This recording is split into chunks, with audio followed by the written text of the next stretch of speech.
Você ouve a partir de agora Gotas de Luz, uma mensagem de vida e esperança a todos. Gotas de Luz, trazendo o Espiritismo para bem perto de você. Realização: União Espírita de Monte Alto. Iniciando o programa de hoje, passamos a apresentar Histórias que a Vida Conta. Certa vez, uma mãe muito preocupada com a educação de sua filha a surpreendeu junto a um grupo de amigas comentando acerca de uma outra amiga ausente. O comentário, naturalmente, era desagradável. A mãe, então, convidou todas as amigas a seguirem com ela para a cozinha. Ali, tomou de 3 peneiras, uma vasilha e uma porção de farinha. Despejou a farinha na primeira peneira, de furos grandes, e facilmente a farinha passou para a segunda peneira, que tinha furos um pouco menores. Agitou um pouco e a farinha caiu na terceira peneira, de malhas mais finas. Chacoalhou outra vez e a farinha finalmente caiu dentro da tigela. A mãe tomou, então, de uma tampa e, com cuidado, cobriu o recipiente para que a farinha não se espalhasse caso um vento forte se apresentasse. As meninas acharam aquilo tudo muito estranho e ficaram olhando, sem entender nada. A senhora sorriu e falou, dirigindo-se especialmente para a filha. Vamos imaginar que a farinha represente o comentário que você ouviu de alguém a respeito da sua amiga. Antes de passá-lo adiante, vamos passá-lo pelas 3 peneiras. Você tem certeza de que o que lhe contaram é a pura verdade?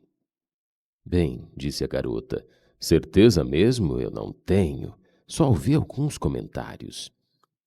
Se você não tem certeza, falou a mãe, a informação vazou pelos furos grandes da peneira da verdade. Agora vamos passá-la pela segunda peneira, a da caridade. Pense, minha filha. Você gostaria que dissessem de você isto que você falava a respeito da sua amiga? Claro que não, respondeu prontamente a garota. Então, a sua história acaba de passar pelos furos da segunda peneira. Agora caiu na terceira, que se chama razão. Você acha que é necessário, que é útil passar adiante essa história? A menina pensou um pouco, coçou a cabeça e respondeu. Pensando bem, acho que não há nenhuma necessidade. Pois muito bem, completou a mãe. Assim como a farinha passou pelas 3 peneiras e ficou guardada na vasilha tampada, protegida do vento, o comentário que você ouviu, depois de passar pela peneira da verdade, da caridade e da razão, deve ficar guardado dentro de você. Assim procedendo, você impedirá que o vento da maledicência espalhe a calúnia e traga maiores sofrimentos para sua amiga. Antes de tecermos qualquer comentário desabonador a respeito de quem quer que seja, reflitamos. Será mesmo verdade o que nos disseram? Gostaríamos que dissessem de nós o que pretendemos contar aos outros? Será verdadeiramente útil para alguém passar adiante o que ouvimos? Se depois de passar pelas 3 peneiras, concluirmos que pode não ser verdadeira a informação ou que, em se referindo à nossa pessoa, não gostaríamos de tal comentário, ou, finalmente, se o que sabemos nada trará de construtivo, de útil a outrem, calemos. O mal não merece comentário em tempo algum. O mal cresce na terra porque os bons se encarregam de alardeá-lo aos 4 ventos à conta de escândalos. A frase, você já sabe, repetida tantas vezes por nossa boca, deve começar a morrer dentro de nós, quando se trate de comentar a vida alheia. Divulguemos o mau proceder somente quando, comprovado verdadeiro, a sua divulgação possa trazer benefícios a terceiros a título de prudência ou cuidados. Caso contrário, sejamos sempre os promotores da boa palavra, que constrói, edifica, espalha luzes onde se expresse. Programa Gotas de Luz Nós estaremos falando do tema maledicência. Quem desenvolveu o programa está aqui comigo é o Tadeu Veronese Nunes. E você já ouviu uma historinha que vem bem de encontro ao assunto que nós vamos tratar a partir de agora. Tadeu, para começar eu já te faço uma pergunta. Vamos saber qual o significado dessa palavra, maledicência. O dicionário nos diz que maledicência é a ação de falar mal de alguém com a intenção de denegrir, de deprimir. Certo. E o que representa a maledicência? Nas palavras de Alquinder de Oliveira, ele diz o seguinte: o falar mal dos outros é um dos maiores males do nosso século. Todos somos construtores dos nossos destinos. A cada minuto da vida fazemos opções importantes e decisivas para a nossa economia moral. Sempre temos diante de nós duas ou mais opções que devemos eleger de conformidade com a nossa livre vontade. Se estamos no trânsito, por exemplo, e alguém nos corta a frente, temos que decidir rapidamente entre duas opções: xingar ou ficar quieto.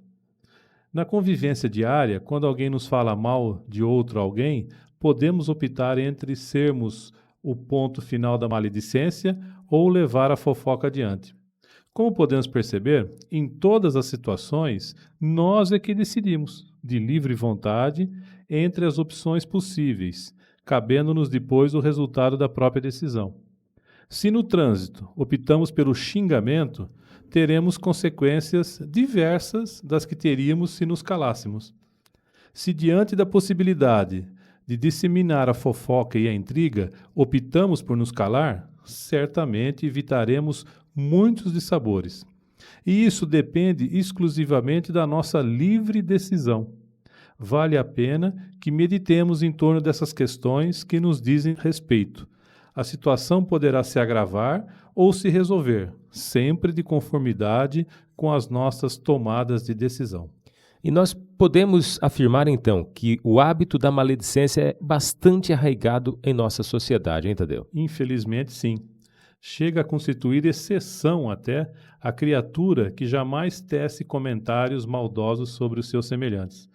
Mesmo amigos, não raros, se permitem criticar os ausentes. Quase todos os homens possuem fissuras morais. Seria sinal de pouca inteligência não perceber essa realidade. Não é possível ver o bem onde ele não existe. Também não é conveniente ser incapaz de perceber vícios e mazelas que realmente existam. Mas há uma considerável distância entre identificar um problema e divulgá-lo. Encontrar prazer em denegrir o próximo constitui indício de grande mesquinharia. Esse gênero de comentário é ainda mais condenável por ser feito de forma traiçoeira. Frequentemente, quem critica o vizinho não tem coragem de fazê-lo frente a frente.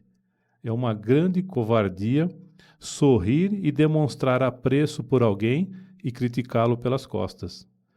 Antes de tecer um comentário, é preciso ter certeza de que ele traduz uma verdade. Sendo verdadeiro esse fato, torna-se necessário verificar se há alguma utilidade em divulgá-lo. A única justificativa para apontar as mazelas alheias é a prevenção de um mal relevante. Se o problema apresentado por uma criatura apenas a ela prejudica, o silêncio é a única atitude digna. Assim, antes de abrir a boca para denegrir a reputação de alguém, certifique-se da veracidade dos fatos. Sendo verídica a ocorrência, analisa qual o seu móvel. Reflita se o seu agir visa evitar um mal considerável ou é apenas prazer de maldizer. Na segunda hipótese, é melhor o quê? Calar-se. E como poderíamos saber se estamos ajudando ou não quando falamos de alguém? Fazer essa análise. Como poderíamos fazer isso? Olha, é bem simples. Vamos analisar se temos coragem de comentar a ocorrência na frente da pessoa criticada. Se tivermos, daremos a oportunidade para a defesa. Certamente a pessoa objeto de comentário possui a própria versão dos fatos. Do contrário, quer dizer, não conseguindo falar na frente dela, nós estamos sendo covardes e a covardia é uma característica muito baixa e lamentável. O fraco sempre escolhe vítimas que não podem oferecer defesa. Agride de preferência as pessoas frágeis. Quando não tem coragem para atacar diretamente, faz o quê? Utiliza subterfúgios.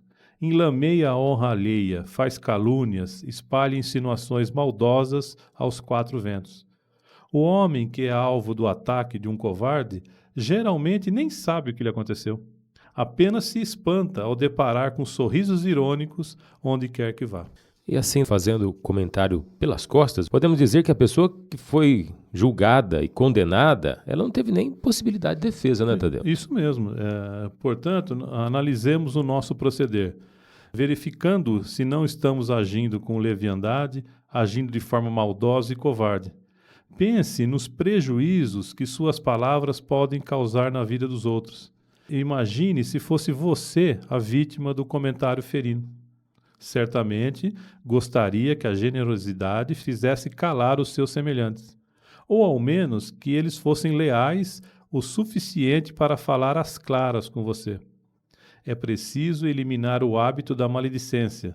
Trata-se de um comportamento eivado de covardia, quer dizer, cheio de covardia. E, sem dúvida, o seu ideal de vida não é ser um covarde. Então, Tadeu, será que gostamos de falar mal dos outros? Será que quando afirmamos, não estou falando mal de fulano, só estou dizendo a verdade, na realidade, não estamos aí encobertando o nosso prazer de falar mal dessas pessoas, de falar mal dos outros?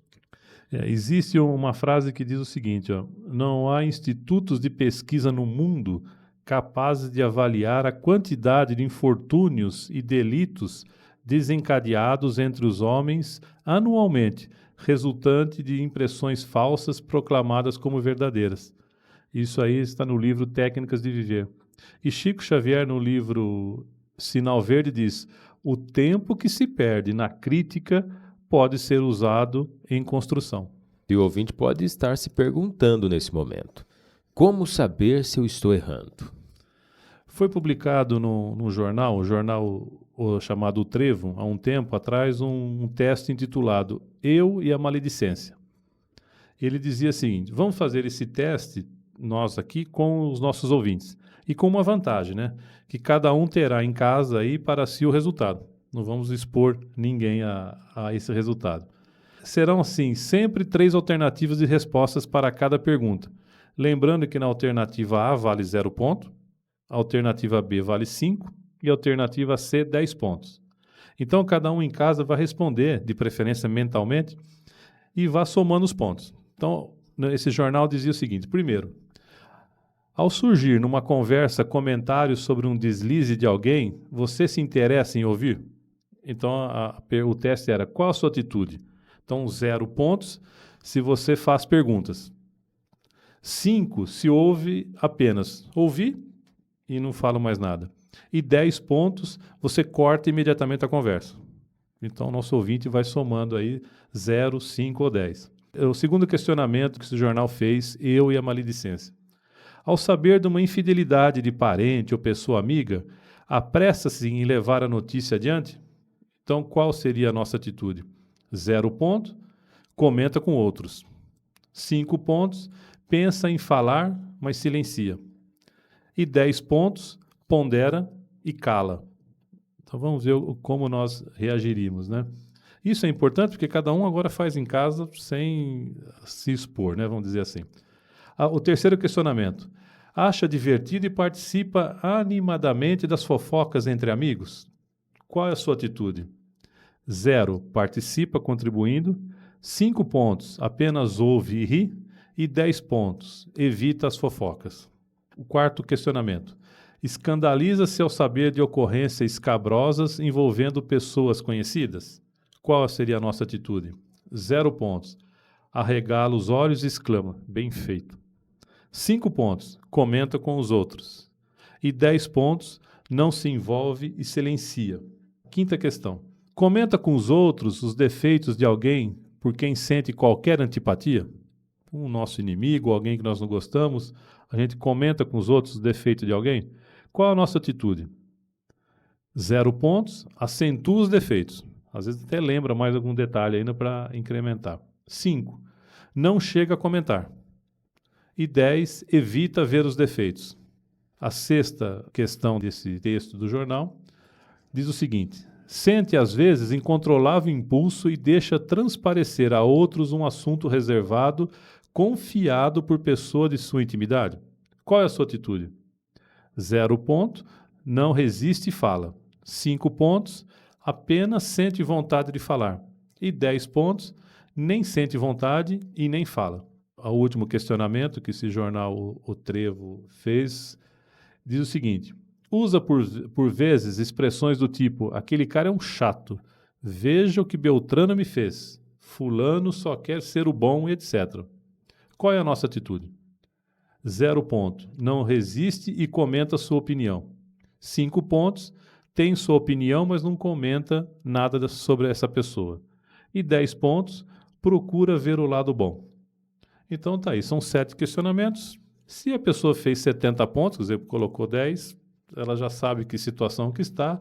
Se foi 5, se não fez ponto nenhum, está aí para que a gente faça uma análise de como nós estamos agindo perante aquilo que nos chega. Compadece-te dos maledicentes e dos injustos.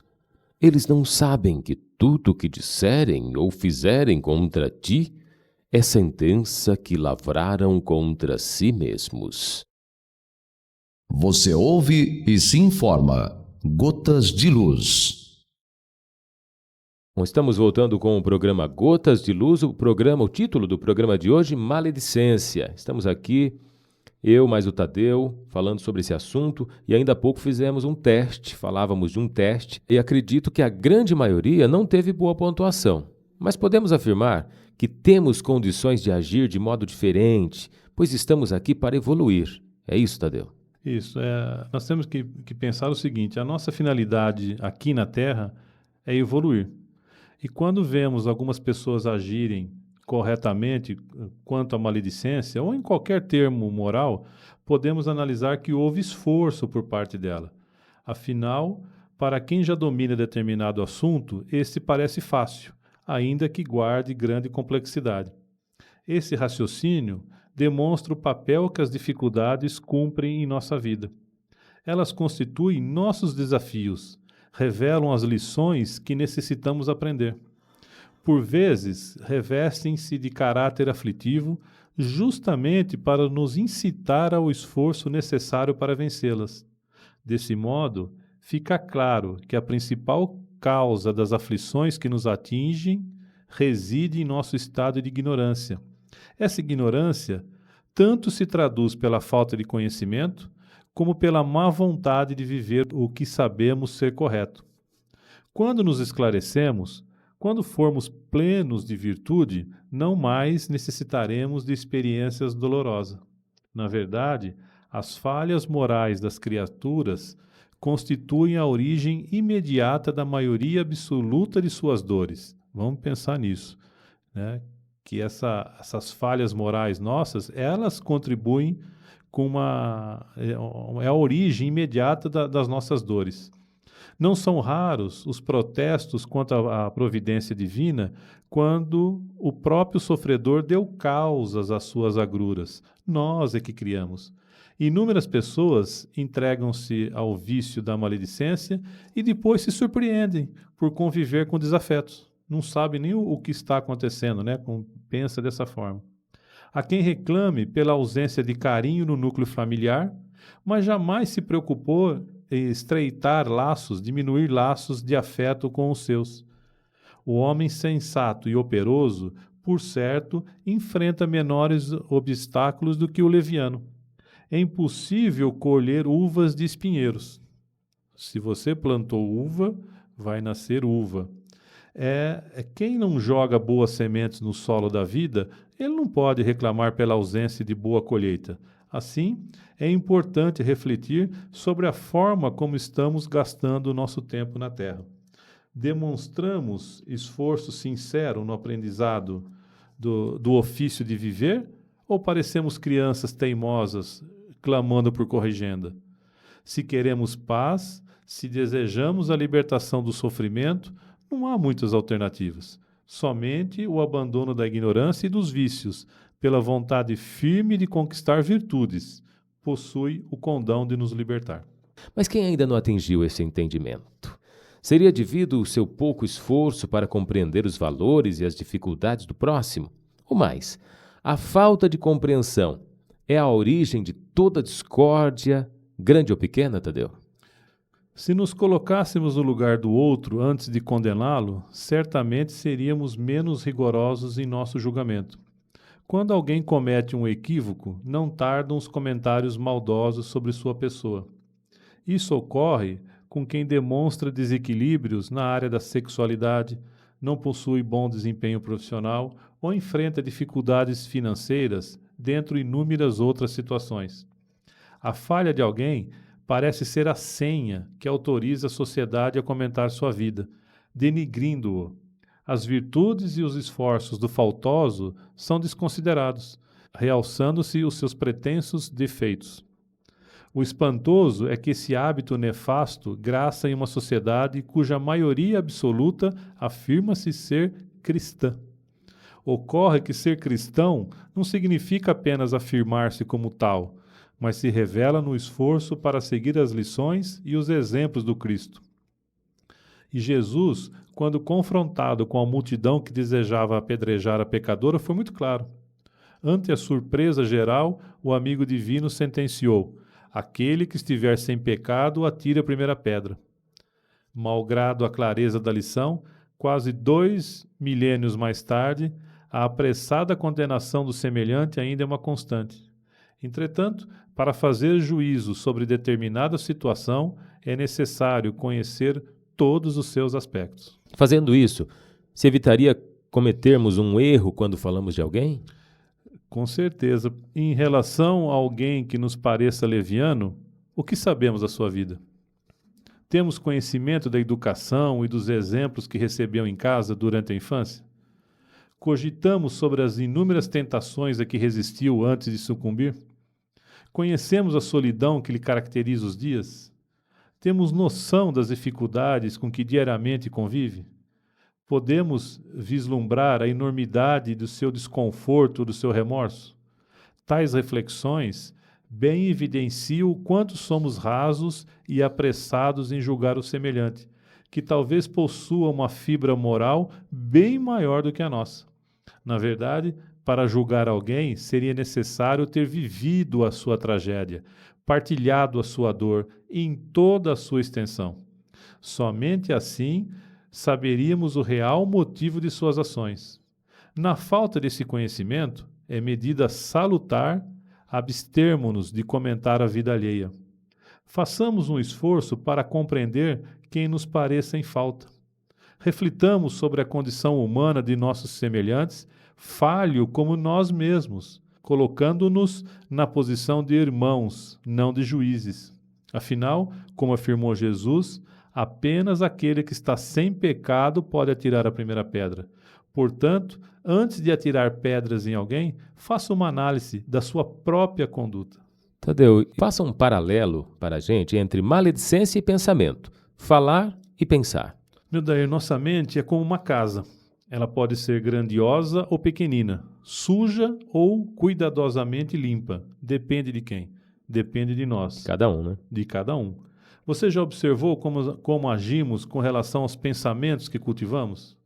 Em geral, não temos com a mente o cuidado que costumamos dispensar aos ambientes em que vivemos ou trabalhamos.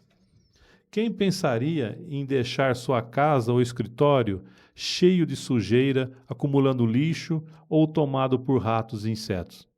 Certamente ninguém. No entanto, com a casa mental, somos menos atenciosos. É que permitimos que pensamentos infelizes e maus sentimentos encontrem morada em nosso coração. E como fazemos isso?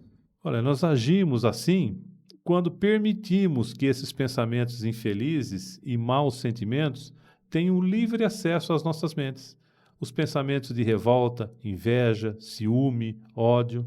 Ou quando cultivamos desejo de vingança, rancor e infelicidade. Nesses momentos, é como se enchêssemos de sujeira a mente. Uma pesada camada de pó cobre a alegria e impede que estejamos em paz. além da angústia que traz, a mente atormentada influencia diretamente o corpo, acarretando o quê? Doenças e sofrimentos desnecessários. E pior ainda, contribui para o isolamento. Sim, porque as pessoas percebem quando não estamos bem espiritualmente. O azedume de nossas palavras, o rosto contraído, tudo faz com que os outros desejem se afastar de nós, agravando nossa infelicidade. O que fazer para impedir que isso aconteça? Olha, a resposta, Neuder, foi dada por Jesus. Orar e vigiar. A vigilância é essencial para quem deseja a mente saudável. Nossa tarefa é observar cada pensamento que se infiltra, analisar a natureza dos sentimentos que surgem e, principalmente, estar alerta para arrancar como erva daninha tudo o que possa nos prejudicar. Dado esse primeiro passo, que é a vigilância, é importantíssimo estar atento para a segunda recomendação de Jesus, a oração. Quando identificamos dentro de nós os feios sentimentos, as más palavras e os pensamentos desequilibrados, sempre podemos recorrer à oração. A prece é um pedido de socorro que dirigimos ao Divino Pai. Quando nos sentimos frágeis para combater os pensamentos infelizes, é hora de pedir auxílio a Deus. É tempo de falar a Ele sobre a fraqueza que carregamos ou a tristeza que nos abate. É o momento de pedir força moral. E o Pai dos céus nos enviará auxílio necessário. Mas, de nossa parte, é importante não haver acomodação. É preciso trabalhar para ser merecedor da ajuda que Deus nos manda. E como fazer isso, Tadeu? Contrapondo a cada pensamento os vários antídotos que temos à nossa disposição. Quais são esses antídotos que nós temos à nossa disposição e não nos custa nada? As boas atitudes, o sorriso, a alegria, as boas leituras. Em vez da maledicência, que nós estamos falando de hoje, a boa palavra, as conversas saudáveis.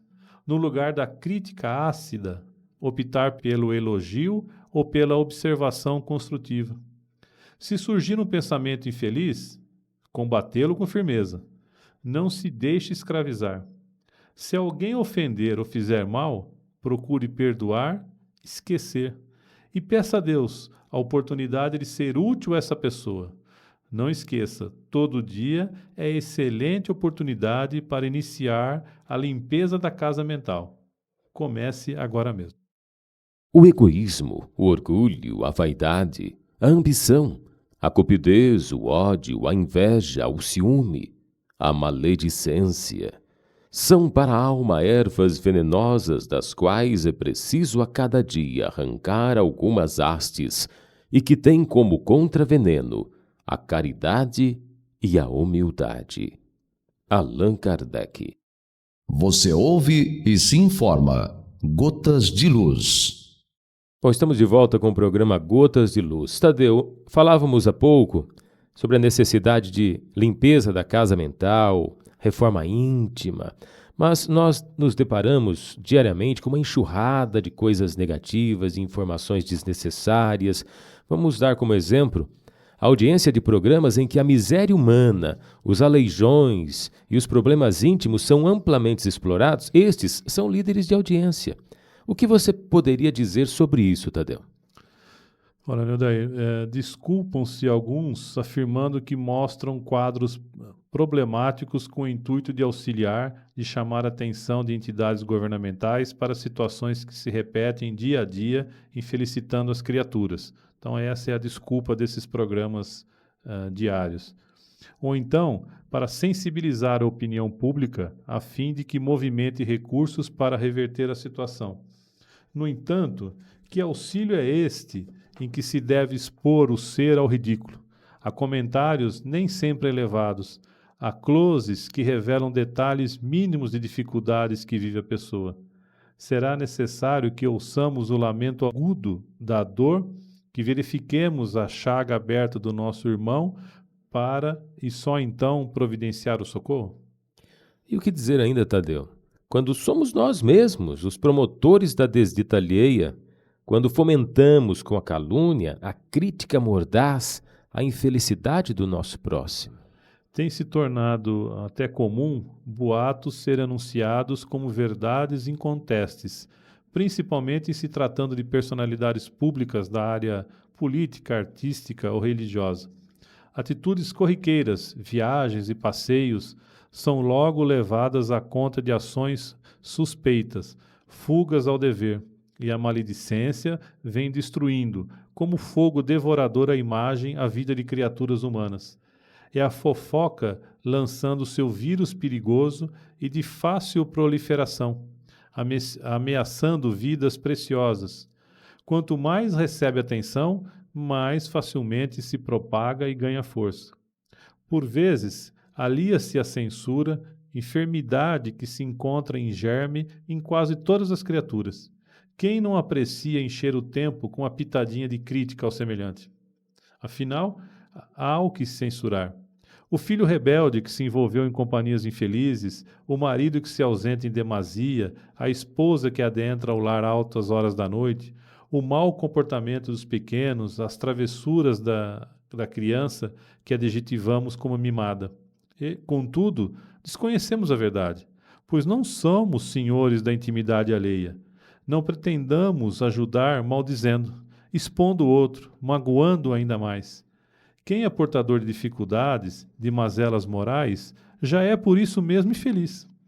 Se desejamos alcançar o bem, libertemo-nos quanto antes da maledicência e de censura. Não acreditemos que ajudaremos o nosso irmão censurando-o. Ninguém oferece a um amigo água parada ou recolhida em um vasilhame imundo. Desculpemos sempre e, desejando auxiliar, ofereçamos o braço amigo, a palavra edificante, o exemplo cristão, a fim de inspirar os homens a acertar mais para a felicidade de todos. Tadeu, entre nós, na nossa sociedade, a fofoca, a intriga e tudo que se relaciona com este tema é recente ou não? Não, infelizmente não. A intriga é tão antiga quanto o homem. Os primeiros registros de boatos se encontram na história da Roma Antiga. Narra-se que o imperador Júlio César, quando desejava atingir adversários políticos, pagava peso de ouro a alguém para que espalhasse que aquele senador estava conspirando contra o império. A palavra boato vem do latim boatu, que significa mugido ou berro de boi. O vocábulo queria manifestar que uma determinada intriga estava sendo gritada aos quatro ventos. E quando a pessoa diz que não consegue se modificar e continua agindo da mesma forma, quer quando o assunto é a maledicência ou qualquer outro vício moral, o que você me diz?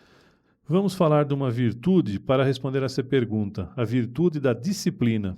A disciplina, frequentemente entendida como submissão ao agente externo, trata-se de uma virtude que viabiliza a aquisição de todas as outras. Sem disciplina, não há avanço e transformação moral e intelectual. A criatura indisciplinada permanece como sempre foi. Seus vícios e debilidades não encontram firme propósito e os mesmos erros são incessantemente repetidos. A disciplina, ela atua no plano da vontade. Ela estabelece regras e define como deve ser o comportamento futuro. O homem disciplinado diz a si mesmo que deve fazer e se mantém firme no propósito. Mesmo contra seus interesses e tendências naturais, segue o programa de melhoramento que se impôs como meta. A disciplina consiste em uma força interior, é nosso, está dentro de nós, que permite a alteração de velhos hábitos. Não se trata apenas de decidir ser melhor, mas de colocar em prática o que se decidiu. Certamente há vacilos, mas logo o homem disciplinado retorna ao seu projeto inicial. Ele não permite desistir, quando percebe a viabilidade da meta que elegeu para si.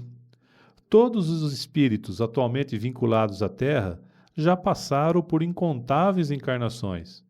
No longo processo de aprendizado, cometeram muitos equívocos e desenvolveram maus hábitos. Certas tendências do pretérito remoto ainda hoje se fazem presentes nos homens. A destinação do espírito humano é excelsa. Compete-lhe vencer a si mesmo, libertar-se de hábitos primários e preparar-se para experiências transcendentais do intelecto e do sentimento. E nós só vamos mudar o nosso comportamento com muita disciplina, então. Muita disciplina. Sem uma vontade firme aplicada na correção do próprio comportamento, ninguém avança. Maus hábitos como a maledicência, gula, preguiça, leviandade sexual não somem por si sós.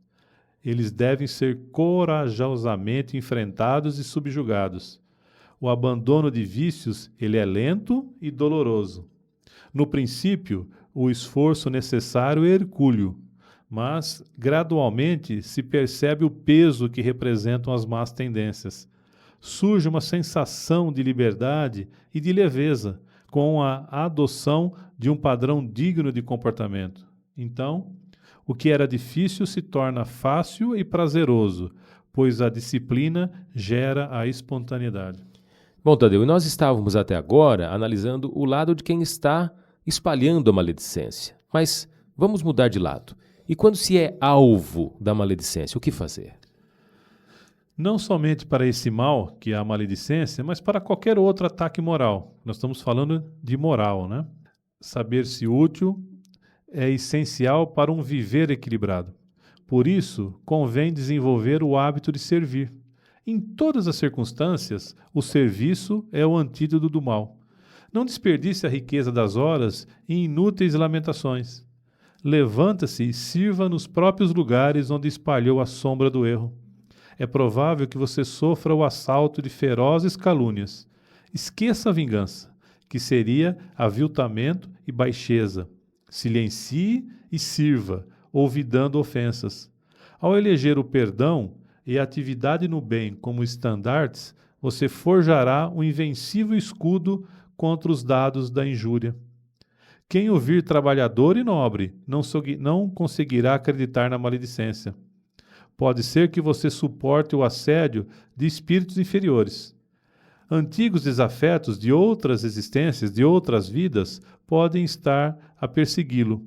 No desejo de quê? De vê-lo recair em velhos vícios. Abstenha-se da queixa sem utilidade. Resista e sirva, dedicando-se ao socorro dos que choram em dificuldades até maiores. A dedicação à beneficência terminará por conquistar a simpatia de seus próprios adversários. Ao vê-lo incansável no serviço ao próximo, eles se envergonharão de desejar seu mal. A preguiça é o ópio das trevas. Os que não trabalham transformam-se facilmente em focos de tédio e ociosidade, revolta e desespero. Tornam-se desequilibrados, pessimistas e ressentidos. Como prestam muita atenção nos próprios problemas, acham-se os mais desafortunados do mundo. Também estão sempre dispostos a fiscalizar o comportamento alheio e apontar falhas. Ao contrário, quem se dispõe a amparar raramente encontra tempo para criticar. Assim, servir é um imperativo de saúde física e espiritual. Para ser feliz e equilibrado, impõe-se a adquirir esse saudável hábito. Quem busca sinceramente servir nunca encontrará motivos para se arrepender. Tadeu, a maior parte de nós tem plena capacidade auditiva, mas isso não significa necessariamente que tenhamos o dom de saber ouvir. O que você tem a nos dizer sobre essa observação? Olha, eu vou recorrer a Thomas Edison, que é o inventor da lâmpada. Ele perdeu boa parte de sua capacidade auditiva quando tinha 12 anos de idade. Só podia ouvir os ruídos e gritos mais fortes. Isso, no entanto, não o incomodava. Certa vez, indagado a respeito de sua deficiência, respondeu com serenidade: "Não ouço um passarinho desde os meus 12 anos. Mas, em vez disso constituir uma desvantagem, minha surdez talvez tenha sido benéfica para mim. Ela encaminhou-me muito cedo à leitura, e, além disso, pude sempre concentrar-me com rapidez, já que me encontrava naturalmente desligado de conversações inúteis." Então, essa singela observação, ela guarda grande ensinamento. Isso que aconteceu com Thomas Edison. Embora a audição seja uma dádiva maravilhosa, não há como negar que poucos, muito poucos de nós, dominamos a arte de ouvir. Ainda não conseguimos ouvir os queixumes dos outros sem que atravessemos um comentário a respeito da nossa própria desdita. Deixamos, assim, de escutar as histórias dos outros para narrar a nossa própria, como se apenas esta fosse digna de ser registrada e conhecida. Ainda não conseguimos ouvir as críticas que nos fazem. Em poucos instantes já estamos irritados e ofendidos, mais preocupados em nos defender ou até em agredir verbalmente o outro. Ouvir com serenidade tudo o que nos querem falar, por ora parece ser superior às nossas forças. Ainda não conseguimos ouvir conselhos e orientações que sejam dirigidas à nossa melhoria íntima. Esse tipo de conversa sempre nos parece para muitos aborrecida e sem sentido. Afinal, muitas dessas palavras sábias representariam mudança de conduta e o abandono de muitos vícios. Nós estamos dispostos a isso, Tadeu? Ainda não. Mas se a conversa gira em torno de maledicência, aí então os ouvidos parecem ficar mais capazes de registrar sons e nosso interesse fica aguçado. O sono passa e sempre há tempo para querer saber algum detalhe a mais a respeito do assunto. Muita conversa inútil preenche nossas horas e consome nosso tempo. Muitos exemplos infelizes são tomados como modelos de atitude, por equívoco daqueles que os ouvem. Inúmeras dificuldades são criadas em nossa intimidade pelo desequilíbrio gerado pela maledicência. Por outro lado, muitos amigos precisam de nós para um diálogo saudável e nós não temos sensibilidade suficiente para deixá-los falar. Muitas palavras acertadas que nos auxiliariam a não incidir mais uma vez ao mesmo erro deixam de ser escutadas por desatenção. A capacidade de ouvir não se limita exclusivamente à possibilidade de captar sons. Temos sido surdos em um mundo repleto de sons e de melodias que poderiam transformar nossas vidas em sinfonias de amor e de realização. Temos sido criaturas incapazes de perceber palavras e histórias maravilhosas que ilustram a existência dos seres que nos cercam e que muito poderiam nos ensinar. Temos sido deficientes auditivos quando se trata de escutar verdadeiramente aquilo que precisamos ouvir. É necessário e urgente que desenvolvamos a real capacidade de ouvir. Bom, Tadeu, penso eu que para uma boa leitura, um bom livro, as pessoas não encontram tempo, mas para uma revista de fofoca, para um jornalismo sensacionalista, encontram. Seria esse o caminho? Você tem alguma conclusão para o tema de hoje? Isso, né? Para a gente concluir, uma vez o Cristo foi questionado.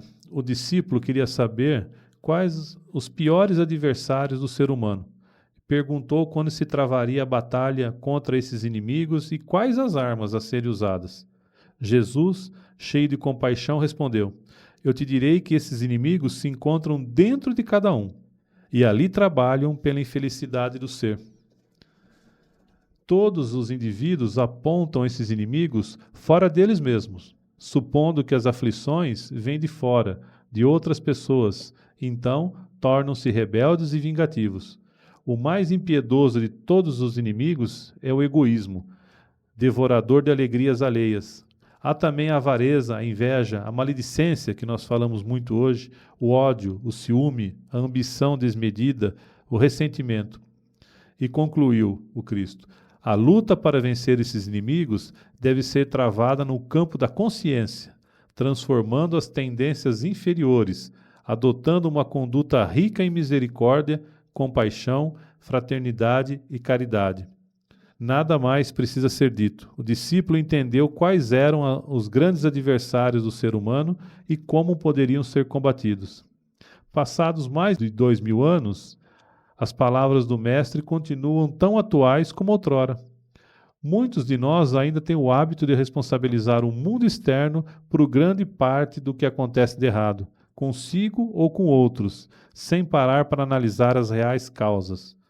Julgamos os conflitos armados sobre a ótica que nos parece mais adequada, tomando este ou aquele partido. No entanto, quase nunca paramos para pensar que o mesmo ódio, a mesma ganância, o mesmo ressentimento que originou esse conflito, muitas vezes vive em nós, com diferentes causas e consequências, mas com a mesma paixão. Falamos sobre a violência urbana e sempre temos uma solução para ela, mas esquecemos que nossa indiferença gera a necessidade e até o ódio daquele que rouba. Falamos sobre a corrupção como se ela fosse exclusiva daqueles que detêm o poder, mas esquecemos que a ambição desmedida que a gera, muitas vezes, vive dentro de nós, mesmo que em menores proporções. Comentamos sobre famílias desfeitas por egoísmo e achamos que o nosso próprio egoísmo é justificável, pois afinal temos nossas necessidades. Adiamos quase sempre o início de um trabalho voluntário, com a desculpa de não termos tempo, e nos esquecemos de desenvolver em nós a caridade, a fraternidade, a compaixão, o real amor ao próximo. Nossos piores inimigos estão em nós mesmos, como disse Jesus, e já é tempo de os reconhecermos. Somente assim poderemos travar nossa batalha pessoal contra eles, na qual a principal arma é o amor. O Sermão da Montanha é um verdadeiro chamamento feito por Jesus, que desde então espera pacientemente que o escutemos. E você? Já o escutou de verdade? Já leu com atenção aquelas belas palavras? Já abriu os ouvidos e o coração em busca da única vitória que realmente interessa? A vitória sobre nós mesmos e nossas imperfeições morais? E para que os nossos ouvintes possam se aprofundar e pesquisar e buscar mais sobre esse tema, você poderia divulgar as obras consultadas para o nosso programa de hoje? De Allan Kardec, o Livro dos Espíritos e o Evangelho segundo o Espiritismo, e textos do site Momento Espírita. Encerrando o programa de hoje, ouça agora a mensagem final. Julgar os outros, condenar? Mas com que medida? Não pode emitir condenação quem é passível de errar. E quem não é? Quem está com boas intenções não deprecia os outros, não rebaixa nem condena ninguém. Quando chamado a opinar, evita cair no lugar comum. Considera que todos têm suas qualidades e lembra que Deus ama a todos. Nada pense em desfavor dos outros. Deus faz chover sobre justos e injustos, como disse Jesus. Ademais, não têm os outros suas razões? É maior o erro de quem joga pedras do que o de quem é apedrejado. Tenham todos muita paz e até o próximo Gotas de Luz.